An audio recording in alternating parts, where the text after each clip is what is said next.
ದೇವರಾಜ ಅರಸರವರ ದಾಖಲೆ ಮುರಿದಿದ್ದೇನೆ ಎನ್ನುವ ವಿಚಾರವನ್ನೇನು ಚರ್ಚೆ ಆಗ್ತಾ ಇದೆ.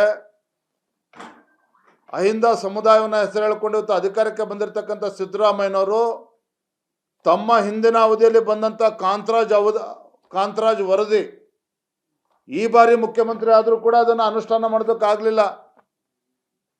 ಮೊದಲನೇದಾಗಿ ಕಾಂತರಾಜ್ ವರದಿಯನ್ನು ಅನುಷ್ಠಾನ ಮಾಡುವಂತಹ ಇಚ್ಛಾಶಕ್ತಿ ಸಿದ್ದರಾಮಯ್ಯನವ್ರಿಗೆ ಇರಲಿಲ್ಲ. ರಾಹುಲ್ ಗಾಂಧಿ ಅವರು ದೆಹಲಿಯಿಂದ ದೂರವಾಣಿ ಕರೆ ಮಾಡಿದ್ರು ಅಂತ ಹೇಳಿ ರಾಜ್ಯದ ತೆರಿಗೆದಾರರಿಂದ ಹಣವನ್ನು ಬಳಸ್ಕೊಂಡು 150 ಕೋಟಿ ಬಳಸ್ಕೊಂಡು ಇವತ್ತೇನು ಕಾಂತರಾಜ್ ವರದಿಯನ್ನು ತಯಾರಾಯಿತು ಕಸದ ಬುಟ್ಟಿಗೆ ಹಾಕಿದ್ರಲ್ಲ ಮಾನ್ಯ ಸಿದ್ದರಾಮಯ್ಯನವರೇ, ಇದೇನ ತಾವು ಅಹಿಂದ ಸಮುದಾಯಗಳಿಗೆ ಕೊಟ್ಟಿರ್ತಕ್ಕಂಥ ನ್ಯಾಯ? ಹಾಗಾದರೆ ರಾಜ್ಯದ ಮುಖ್ಯಮಂತ್ರಿಗಳಾಗಿ ಸಿದ್ದರಾಮಯ್ಯನವರು ಅವ್ರ ದೇವ್ರ ಬಗ್ಗೆ ಎಷ್ಟು ಭಕ್ತಿ ಇದೆ, ದೇವರನ್ನ ಎಷ್ಟು ನಂಬ್ತಾರೋ ನನಗಂತೂ ಗೊತ್ತಿಲ್ಲ. ಆದರೆ ಒಂದು ಸಲ ರಾಜ್ಯದ ಮುಖ್ಯಮಂತ್ರಿ ಕುರ್ಚಿಯಲ್ಲಿ ಕೂತ ಮೇಲೆ ಈ ರಾಜ್ಯದ ಮುಖ್ಯಮಂತ್ರಿಗಳು ಈ ರಾಜ್ಯದಲ್ಲಿರ್ತಕ್ಕಂಥ 6.5 ಕೋಟಿ ಕನ್ನಡಿಗರು ಅವ್ರದ್ದೇ ಆದಂಥ ಭಕ್ತಿ ಇದೆ, ಅವ್ರದ್ದೇ ನಂಬತಕ್ಕಂಥ ದೇವಸ್ಥಾನಗಳಿದ್ದಾವೆ. ತಾವೇನು ಸಾಧನೆ ಮಾಡಿದ್ರಿ? ಯಾವುದೋ ಬುರುಡೆ ಗ್ಯಾಂಗನ್ನು ಮಾತು ಕಟ್ಕೊಂಡು SIT ರಚನೆ ಮಾಡಿ ಧರ್ಮಸ್ಥಳ ಮಂಜುನಾಥೇಶ್ವರನ ಕೋಟ್ಯಾಂತರ ಭಕ್ತರ ಭಾವನೆಗಳಿಗೆ ಧಕ್ಕೆ ತರುವಂಥ ಕೆಲಸ ಮುಖ್ಯಮಂತ್ರಿಗಳೇ ಸ್ವತಃ ತಾವೇ ಮಾಡಿದ್ರಲ್ಲ. ಆ ಭಗವಂತ ನಿಮಗೆ ಒಳ್ಳೇದು ಮಾಡೋದಕ್ಕೆ ಸಾಧ್ಯನ? ಹಾಗಾದ್ರೆ ಎಂಥ ದೊಡ್ಡ ಷಡ್ಯಂತ್ರ ಅದು, ಸಣ್ಣ ಪುಟ್ಟ ಘಟನೆ ಅಲ್ಲ. ಅರ್ಬನ್ ನಕ್ಸಲಿಸ್ಟ್ ಮಾತುಗಳನ್ನು ನಂಬಿಕೊಂಡು ಧಾರ್ಮಿಕ ಶ್ರದ್ಧೆಗೆ ಧಕ್ಕೆ ತರುವಂಥ ನಿಟ್ಟಿನಲ್ಲಿ ನೀವೇನು SIT ರಚನೆ ಮಾಡಿದ್ರಿ, ಇದು ಮುಖ್ಯಮಂತ್ರಿಗಳು ಮಾಡಿರ್ತಕ್ಕಂಥದ್ದು ಮಹಾ ಅಪರಾಧ. ಇದೇನ ನಿಮ್ಮ ಸಾಧನೆ? ಹಾಗಾದ್ರೆ ಚಿನ್ನಸ್ವಾಮಿ ಕ್ರೀಡಾಂಗಣ ಪ್ರಕರಣ ಕಾಲ್ ತುಳಿತಕ್ಕೆ 11 ಜನ ಬಲಿಯಾದರು. ಇವತ್ತು ಯಾವುದೇ SIT ಯಾರೇ ಕ್ಲೀನ್ ಚಿಟ್ ಕೊಟ್ಟಿರ್ಬೋದು ರಾಜ್ಯದ ಮುಖ್ಯಮಂತ್ರಿಗಳಿಗೆ, ಆದರೆ ವಾಸ್ತವಿಕ ಸತ್ಯ ಏನು ಅಂತ ಹೇಳಿದ್ರೆ ಮುಖ್ಯಮಂತ್ರಿಗಳು ಉಪಮುಖ್ಯಮಂತ್ರಿಗಳು ಪ್ರಚಾರವನ್ನು ಗಿಟ್ಟಿಸ್ಕೊಳ್ತಕ್ಕಂಥ ತೆವಲಿಗೆ 11 ಜನ ಅಮಾಯಕರ ಬಲಿಯನ್ನು ತೆಗೆದುಕೊಂಡ್ರಲ್ಲ. ಇದೇನ ನೀವು ಮಾಡಿರ್ತಕ್ಕಂಥ ಸಾಧನೆ ಕಳೆದ 2.5 ವರ್ಷದಲ್ಲಿ ಮುಖ್ಯಮಂತ್ರಿಗಳಾಗಿ? ಕೋಗಿಲು ಪ್ರಕರಣ ಚರ್ಚೆ ನಡೀತಾ ಇದೆ. ಅಕ್ರಮ ವಲಸಿಗರಿಗೆ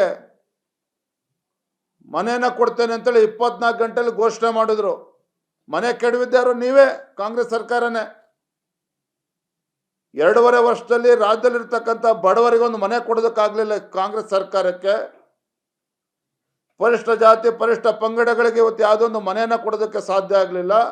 ನೀವು ಅಹಿಂದ ಹೆಸರು ಹೇಳ್ಕೊಂಡು ರಾಜ್ಯದ ಮುಖ್ಯಮಂತ್ರಿಗಳಾಗಿ ತಮ್ಮ ಬೆನ್ನನ್ನು ತಾವು ತಡ್ಕೊಳ್ತಾ ಇದ್ದೀರಲ್ಲ, ಒಬ್ಬ ಬಡವನಿಗೆ ಮನೆ ಕೊಡೋದಕ್ಕಾಗಲಿಲ್ಲ. ಇದೇ ನೀವು ಮಾಡಿರ್ತಕ್ಕಂಥ ಸಾಧನೆ? ಹಾಗಾದ್ರೆ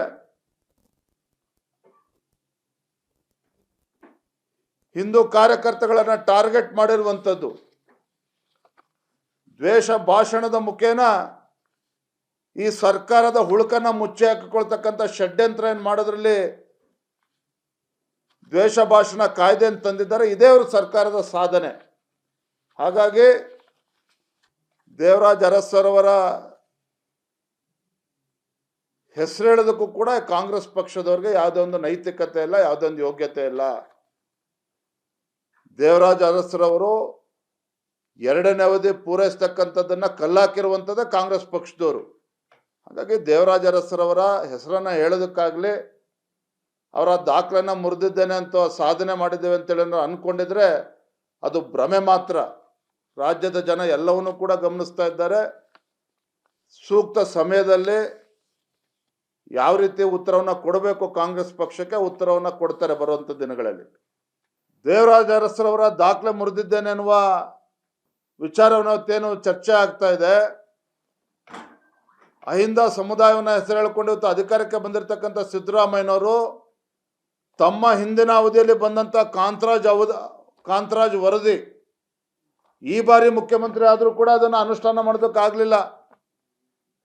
ಮೊದಲನೇದಾಗಿ ಕಾಂತರಾಜ್ ವರದಿಯನ್ನು ಅನುಷ್ಠಾನ ಮಾಡುವಂತಹ ಇಚ್ಛಾಶಕ್ತಿ ಸಿದ್ದರಾಮಯ್ಯನವ್ರಿಗೆ ಇರಲಿಲ್ಲ. ರಾಹುಲ್ ಗಾಂಧಿ ಅವರು ದೆಹಲಿಯಿಂದ ದೂರವಾಣಿ ಕರೆ ಮಾಡಿದ್ರು ಅಂತ ಹೇಳಿ ರಾಜ್ಯದ ತೆರಿಗೆದಾರರಿಂದ ಹಣವನ್ನು ಬಳಸ್ಕೊಂಡು 150 ಕೋಟಿ ಬಳಸ್ಕೊಂಡು ಇವತ್ತೇನು ಕಾಂತರಾಜ್ ವರದಿಯನ್ನು ತಯಾರಾಯಿತು, ಕಸದ ಬುಟ್ಟಿಗೆ ಹಾಕಿದ್ರಲ್ಲ ಮೊನ್ನೆ ಸಿದ್ದರಾಮಯ್ಯನವರೇ. ಇದೇನ ತಾವು ಅಹಿಂದ ಸಮುದಾಯಗಳಿಗೆ ಕೊಟ್ಟಿರ್ತಕ್ಕಂಥ ನ್ಯಾಯ? ಹಾಗಾದರೆ ರಾಜ್ಯದ ಮುಖ್ಯಮಂತ್ರಿಗಳಾಗಿ ಸಿದ್ದರಾಮಯ್ಯನವರು ಅವ್ರ ದೇವ್ರ ಬಗ್ಗೆ ಎಷ್ಟು ಭಕ್ತಿ ಇದೆ, ದೇವರನ್ನ ಎಷ್ಟು ನಂಬ್ತೋ ನನಗಂತೂ ಗೊತ್ತಿಲ್ಲ. ಆದರೆ ಒಂದು ಸಲ ರಾಜ್ಯದ ಮುಖ್ಯಮಂತ್ರಿ ಕುರ್ಚಿಯಲ್ಲಿ ಕೂತ ಮೇಲೆ ಈ ರಾಜ್ಯದ ಮುಖ್ಯಮಂತ್ರಿಗಳು, ಈ ರಾಜ್ಯದಲ್ಲಿರ್ತಕ್ಕಂಥ 6.5 ಕೋಟಿ ಕನ್ನಡಿಗರು, ಅವ್ರದ್ದೇ ಆದಂಥ ಭಕ್ತಿ ಇದೆ, ಅವ್ರದ್ದೇ ನಂಬ್ತಕ್ಕಂಥ ದೇವಸ್ಥಾನಗಳಿದ್ದಾವೆ. ತಾವೇನು ಸಾಧನೆ ಮಾಡಿದ್ರಿ?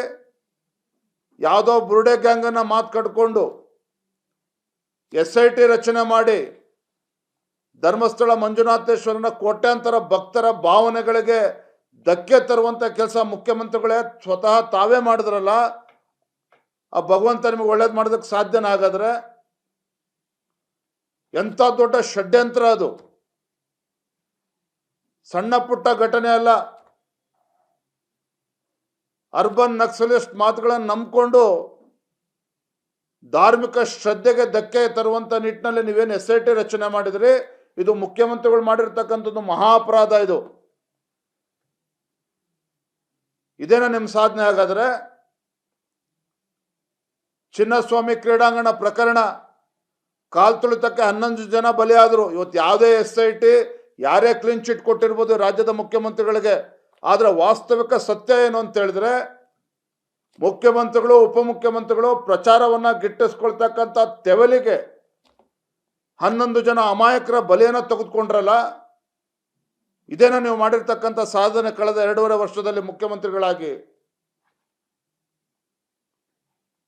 ಕೋಗಿಲು ಪ್ರಕರಣ ಚರ್ಚೆ ನಡೀತಾ ಇದೆ. ಅಕ್ರಮ ವಲಸಿಗರಿಗೆ ಮನೆಯನ್ನ ಕೊಡ್ತೇನೆ ಅಂತೇಳಿ 24 ಗಂಟೆಲಿ ಘೋಷಣೆ ಮಾಡಿದ್ರು. ಮನೆ ಕೆಡವಿದ್ದಾರು ನೀವೇ, ಕಾಂಗ್ರೆಸ್ ಸರ್ಕಾರನೇ. 2.5 ವರ್ಷದಲ್ಲಿ ರಾಜ್ಯದಲ್ಲಿರ್ತಕ್ಕಂಥ ಬಡವರಿಗೊಂದು ಮನೆ ಕೊಡೋದಕ್ಕಾಗಲಿಲ್ಲ ಕಾಂಗ್ರೆಸ್ ಸರ್ಕಾರಕ್ಕೆ. ಪರಿಷ್ಠ ಜಾತಿ ಪರಿಷ್ಠ ಪಂಗಡಗಳಿಗೆ ಇವತ್ತು ಯಾವುದೊಂದು ಮನೆಯನ್ನು ಕೊಡೋದಕ್ಕೆ ಸಾಧ್ಯ ಆಗಲಿಲ್ಲ. ನೀವು ಹಿಂದೆ ಹೇಳ್ಕೊಂಡು ರಾಜ್ಯದ ಮುಖ್ಯಮಂತ್ರಿಗಳಾಗಿ ತಮ್ಮ ಬೆನ್ನನ್ನು ತಾವು ತಡ್ಕೊಳ್ತಾ ಇದ್ದೀರಲ್ಲ. ಒಬ್ಬ ಬಡವನಿಗೆ ಮನೆ ಕೊಡೋದಕ್ಕಾಗಲಿಲ್ಲ. ಇದೇ ನೀವು ಮಾಡಿರ್ತಕ್ಕಂಥ ಸಾಧನೆ? ಹಾಗಾದ್ರೆ ಹಿಂದೂ ಕಾರ್ಯಕರ್ತಗಳನ್ನು ಟಾರ್ಗೆಟ್ ಮಾಡಿರುವಂಥದ್ದು, ದ್ವೇಷ ಭಾಷಣದ ಮುಖೇನ ಈ ಸರ್ಕಾರದ ಹುಳುಕನ್ನು ಮುಚ್ಚಿ ಹಾಕಿಕೊಳ್ತಕ್ಕಂಥ ಷಡ್ಯಂತ್ರ ಏನು ಮಾಡೋದ್ರಲ್ಲಿ ದ್ವೇಷ ಭಾಷಣ ಕಾಯ್ದೆ ಅಂತ ತಂದಿದ್ದಾರೆ. ಇದೇ ಅವರು ಸರ್ಕಾರದ ಸಾಧನೆ. ಹಾಗಾಗಿ ದೇವರಾಜ್ ಅರಸರವರ ಹೆಸರು ಹೇಳೋದಕ್ಕೂ ಕೂಡ ಕಾಂಗ್ರೆಸ್ ಪಕ್ಷದವ್ರಿಗೆ ಯಾವುದೇ ಒಂದು ನೈತಿಕತೆ ಇಲ್ಲ, ಯಾವುದೇ ಒಂದು ಯೋಗ್ಯತೆ ಇಲ್ಲ. ದೇವರಾಜ್ ಅರಸರವರು 2ನೇ ಅವಧಿ ಪೂರೈಸ್ತಕ್ಕಂಥದ್ದನ್ನು ಕಲ್ಲಾಕಿರುವಂಥದ್ದೇ ಕಾಂಗ್ರೆಸ್ ಪಕ್ಷದವರು. ಹಾಗಾಗಿ ದೇವರಾಜ್ ಅರಸರವರ ಹೆಸರನ್ನು ಹೇಳೋದಕ್ಕಾಗಲಿ, ಅವರ ದಾಖಲೆಯನ್ನು ಮುರಿದಿದ್ದೇನೆ ಅಂತ ಸಾಧನೆ ಮಾಡಿದ್ದೇವೆ ಅಂತೇಳಿ ಅಂದ್ಕೊಂಡಿದ್ರೆ ಅದು ಭ್ರಮೆ ಮಾತ್ರ. ರಾಜ್ಯದ ಜನ ಎಲ್ಲವನ್ನೂ ಕೂಡ ಗಮನಿಸ್ತಾ ಇದ್ದಾರೆ. ಸೂಕ್ತ ಸಮಯದಲ್ಲಿ ಯಾವ ರೀತಿ ಉತ್ತರವನ್ನು ಕೊಡಬೇಕು ಕಾಂಗ್ರೆಸ್ ಪಕ್ಷಕ್ಕೆ ಉತ್ತರವನ್ನು ಕೊಡ್ತಾರೆ ಬರುವಂಥ ದಿನಗಳಲ್ಲಿ.